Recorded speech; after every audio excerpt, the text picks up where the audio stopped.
Kumusta? Magandang umaga sa ating lahat from Luzon, Visayas at Mindanao.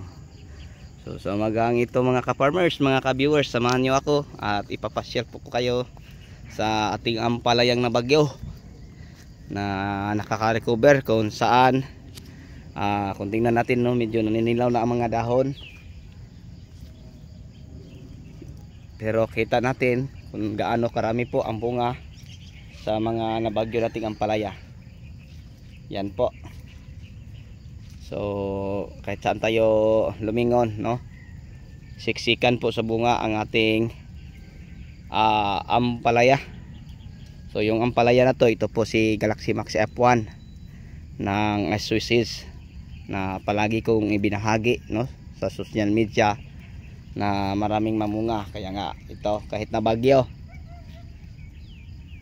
kita natin kahit suloy na lang ang ating nalagaan, mabunga pa rin mga kapwa ko ka-farmers ang variety po ng ating ampalaya. So ito po ang magandang ampalaya na itatanim po natin ngayon tag-ulan, no, kasi mabunga po. So imagine na bagyo tayo pero ganyan din karami ang bunga. Yan. So ang ginagawa ko lang dito mga kapwa ko ka-farmers, parang may ma-harvest ako, diniligan ng fertilizer, patuloy lang po ako nag-spray ng insecticide, fungicide, saka foliar para makabawi tayo. So ngayon nabutan pa natin yung magandang presyo, no, sa ating ampalayang na bagyo. Yan.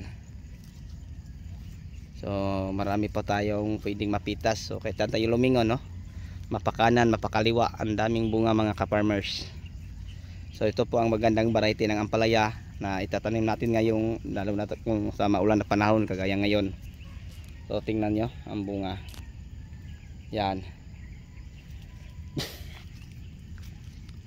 So nakakatuwa na po, no, panoorin ang mga bunga po ng ating ampalaya kasi sobrang dami po.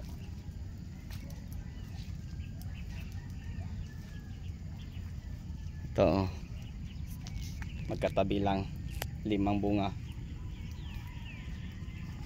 Ito banda sa taas. So nakakatuwa mga ka-farmers, mga ka-viewers, ang ating bunga sa mga tanim nating ampalaya. Yan.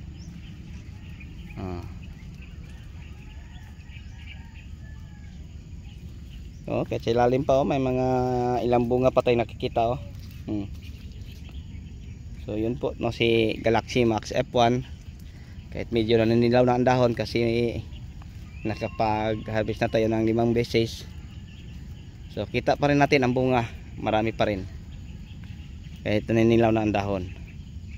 So ito po si Galaxy Max F1 na palagi kong pong ibinahagi sa inyo na maraming mamunga, tapos matibay sa pamamarako at kaking. So yun lang po ng mga ka-viewers. So sa inyong lahat, mga ka-viewers, ka-farmers at subscriber, hanggang dito na lang. Maraming salamat po. Bye bye.